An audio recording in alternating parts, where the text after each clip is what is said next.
So ingat-ingat lang muna tayo dito at kurbadahan dito. Ito yung sinasabi ko kanina sa parting may unahan ng video nung bumabiyahe na tayo, na may isa pa dito sa Taysan na magandang daan na kilo-kilo. Oh, pansin nyo na mga part, yung kilo-kilong daan yan. Oh, saka ito sikong-siko itong kanan. Ito yung sinasabi ko na hindi mo agad kita yung kasalubong mo, kaya ingat-ingat kapag magagawi dito. Ayan oh. Oh grabe. Oh, yung kilong yan oh, napakadelikado niyan kung hindi kayo mag-iingat.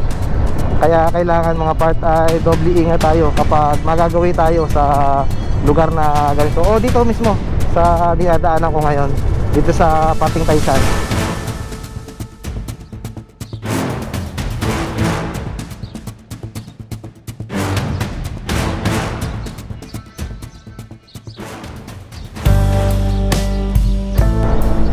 Ang ganda pagmasdan dito, yung kalsada ay katabi ng bundok, tapos yung ibaba ay parting may bangin.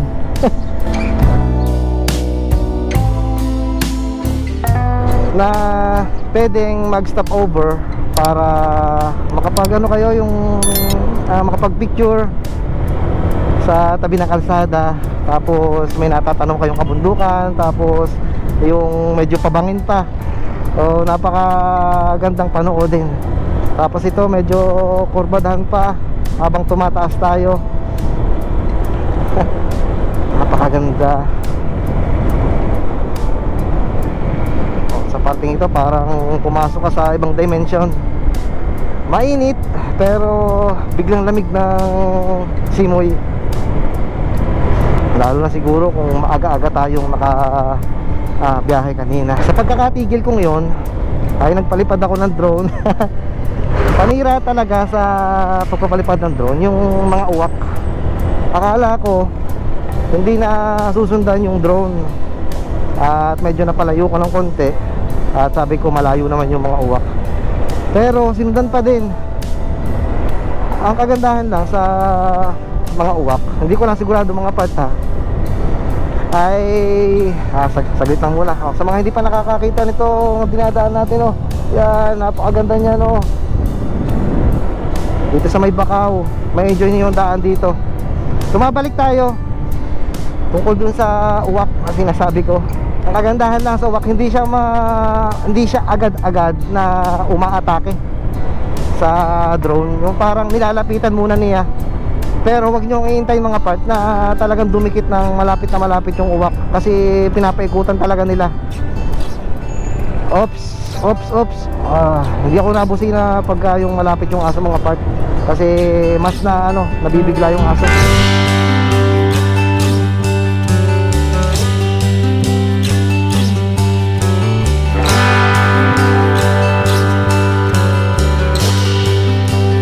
Ito yung sinasabi ko kanina sa parting may unahan ng video nung bumabiyahe na tayo, na may isa pa dito sa Taysan na magandang daan na kilo-kilo. Oh, pansin nyo na mga part, yung kilo-kilong daan yan. Oh, saka ito sikong-siko itong kanan.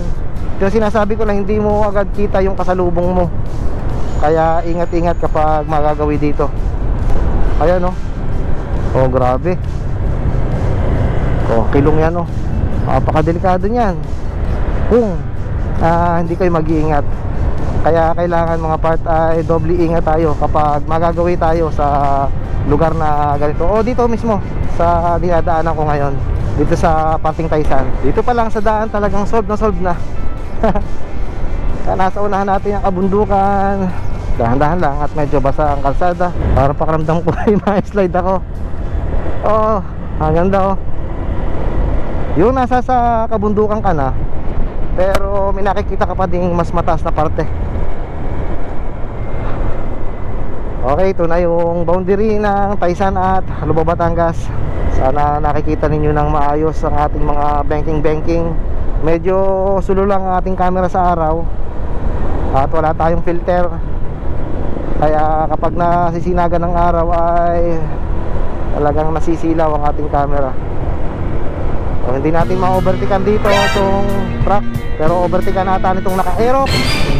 So overtakean ang naka-truck, pero delikado dahil na may kurbada at mapapadaan tayo doon sa nakakanginig na yun. Ano ba tawag doon mga part? Makikicomment naman sa nakakalong kung anong tawag dun sa nakakakilig na yun kapag ayan, nasa kalsada na kapag kayo ay mapapadaan talagang kahit na kayo ay inaantok ay magigising kayo. Ito may isa pa, karag-kaga na si Blossom. Oh, dahan-dahan lang, muntikan pa ako doon mag-overshoot ha. Napakaganda talaga ng kalsada dito, kaya nakakamiss din na isama ko kayo sa video natin para makita ninyo yung ganda dito. Sana maayos yung kuha ng ating camera, yung anggulo. Minsan kasi nakasala. Ayan o, overtake na ata yung Aerox, pero hindi pa siya maka-overtake kasi yung bandang dulo ay may likuan pa kanan. Hindi siya overtake kasi alam niya na delikado. Ayan o, grabe naman yung ating rides ngayong umaga mga part. Ay,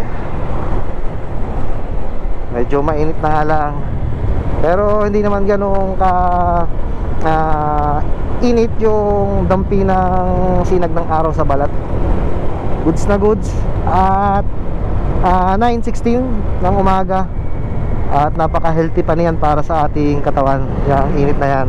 So kung kayo ay nagmumukmok sa bahay, aba, paminsan-minsan ay lumabas kayo kung maaraw. At yung sinag ng araw sa umaga ay napakaganda. Nag-error ang ating GoPro. Aba, sa hinabahaba ng panahon, ilang buwan na nakakalipas, hindi nag-error to, ngayon lang. Ay siguro dahil malamig. Pansin ko lang, hindi ko sigurado kung yung lamig ang dahilan, pero natataon na tuwing nagbablog ako sa malamig na parte, lagi nag-error itong aking GoPro. Ewan ko lang ha, baka kung ano na lang iniisip ko. Pagkakataon kasi. Okay, diretso tayo. Time check muna, 9:18 ng umaga. At andito tayo sa malapad na Parang sa Lubao, Batangas. At andito pa din tayo sa Sigsagan na parte. So good morning ulit sa mga part natin dyan na wala pang ride, ay mag-rides naman kayo. Kahit sa malalapit lang. Anong silbi ng mga motor nyo kung hindi nyo gagamitin? Okay, napakaganda dito. Bundok sa unahan at bundok sa tagilidan. Oh, baka katuturo ko yung mag-overshoot ako. So focus lang tayo, madadaanan natin na ba itong kamanok dito. At sayang nga lang at hindi nakamount ang ating Insta360 kasi pag napapadahan tayo sa lubak ay gumegewang, sumasalas ang gulo. Napakadaming sakyan dito sa parteng Sigsagan. At makatigil muna. Dahan-dahan, medyo malumot. Sabi na nga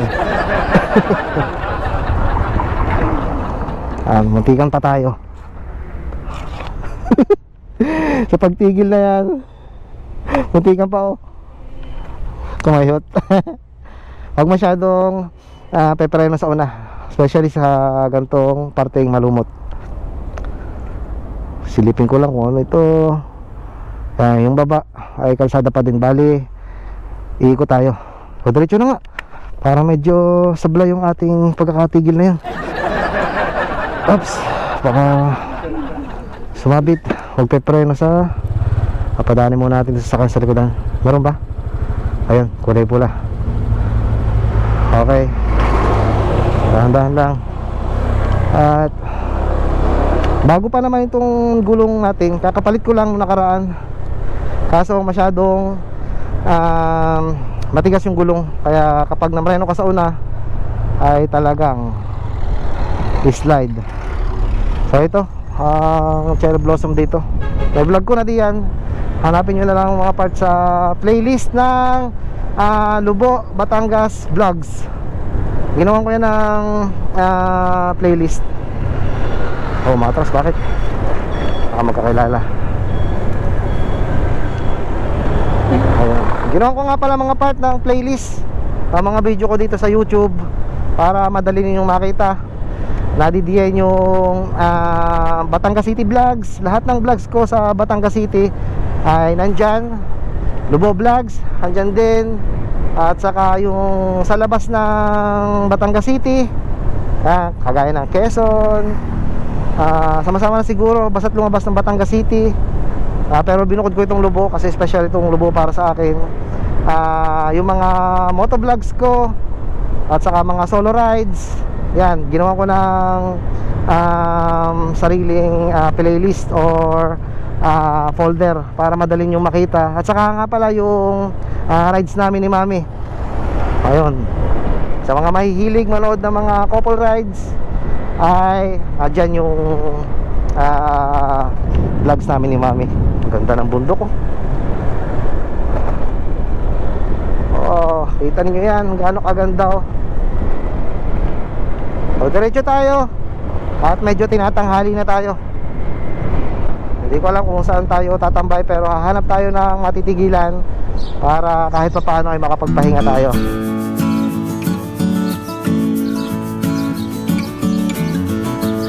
Itabi nga. Stopover muna tayo dito sa napakalilim na parte dito sa may parteng, hindi ko alam kung ano nakakasakop dito. Siguro parang San Miguel or Calo. Parang boundary ng San Miguel at Calo dito sa Lubo, Batangas. Wait lang. Napakaganda dito. Mga kabundukan. Tapos dito hindi lang natin masyadong kita. Pero bundok din yan.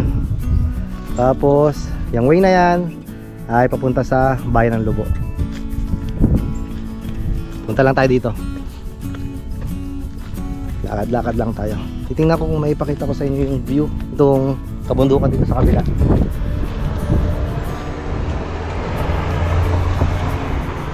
Lakas ng hangin sa itaas.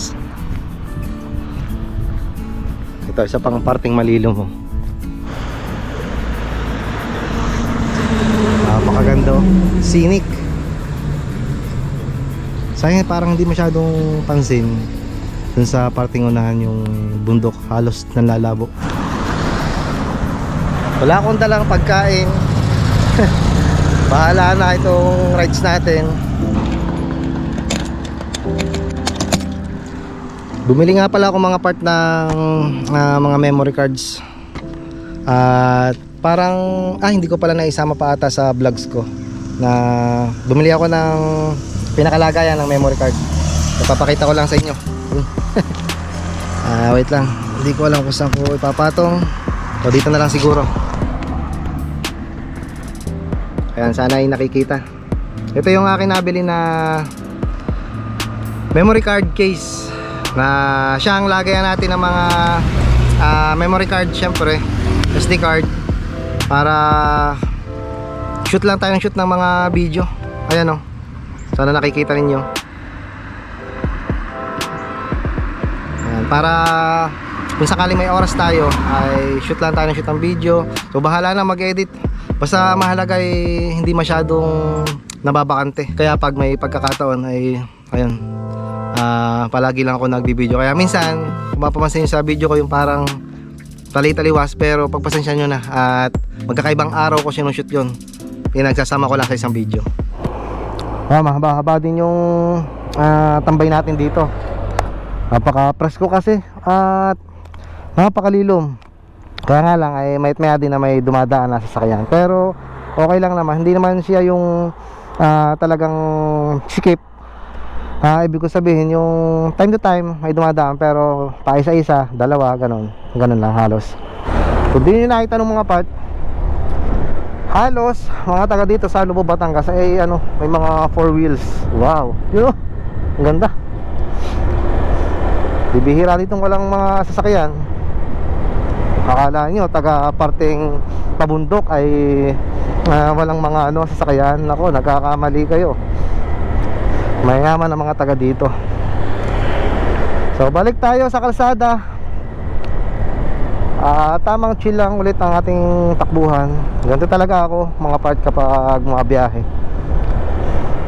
Tinanamnam ko ang bawat mga daan na dinadaanan, para syempre laging sulit. Hindi kagaya ng mga bilisan ng mga takbuhan ay hindi nyo masyadong na-enjoy. yung mga dinadaanan yung kalsadahan.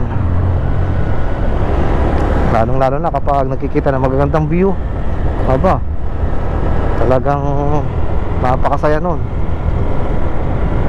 Diretso tayo ha, sa parteng San Miguel tayo. At kurbahan pa din dito. Sadyang napaka paborito ito ng mga nagra-rides. Madami ako nakakasabay dito o nakikita na nagra-rides dito, mga group rides, solo rides. Minsan may mga kasamang mga OBR na talagang dumadayo dito kasi sadya namang pasyalan o dayuhin itong Lobo, Batangas. O karosyo, yung may shampoo, okay na okay yun. Pagka isang araw ay susubukan kong i-carwash si Blossom, yung may shampoo kasama. Okay, ginagawa dito itong pader. Siguro lalagyan ng riprap. Ito ang gusto kong tigilan, no. Kaso kapag gawa na, babalikan ko yan. Yung parang pinaka-community garden.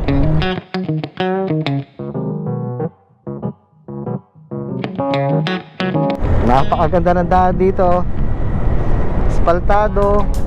Tapos halos bagong lagay lang yung guhit. Sarap mag-banking, ano, testing. Wag lang tayong ma-slide. Pero tuyo naman yung kalsada. Magbigyan nyo na ako mga part.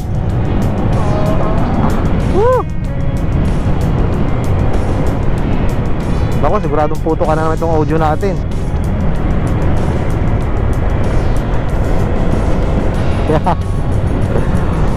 Sarap.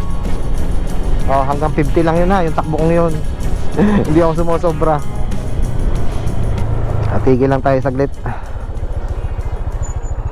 Nadadaanan ko to pero hindi ako nakakatigil dito. Ang lalim ng baba, oh. Tingnan yung puno ng niyog. Lalim. Tapos yan, napakaganda kabundukan. Dito tayo, meron tayong dito, mas magandang pwesto. Kaso nga lang may mga kuryente. Okay na ba dito? Ayan, dito tayo. Yan, oh, napakaganda ng bundok. Grabe, oh. May nakakapunta kaya dyan sa taas na yan. Siguro hindi na yung rating ng mga lokal dito. Napakataas kasi. At napakadelikado. Baka may mga ligaw na ahas o kay mga sawa. Naku. Okay, napakaganda talaga ng kalsada, oh. Ay, grabe. Masarap ng chill na takbuhan. Walang pagatan na nangyayari. Kasi wala naman talaga akong makakapagatan kasi nag-iisa lang. Ay, oh. Ay, grabe naman yun, sir. Bundok o dagat, laging may kwento. Sa bawat biyahe, damhin ng tanawin. Kultura at saya, sa kamray dala. Maganda, oh. Kwento ng mundo, sasalamin talaga. Halina't sumama, tuklasin ang ganda. Hiren TV, kwento'y para sa lahat. Bawat lakad, bawat tanawin, kasama ka rito. Sa biyahe natin, Hiren TV, Hiren TV, Hiren TV, Hiren TV, Hiren TV. Mga kwento ng tao, tanawin ng bayan. Sama-sama rito, magaan ang daan. Travel vlog na tunay, kwento'y makulay. Puso ng paglalakbay, buhay na buhay. Di lang tanaw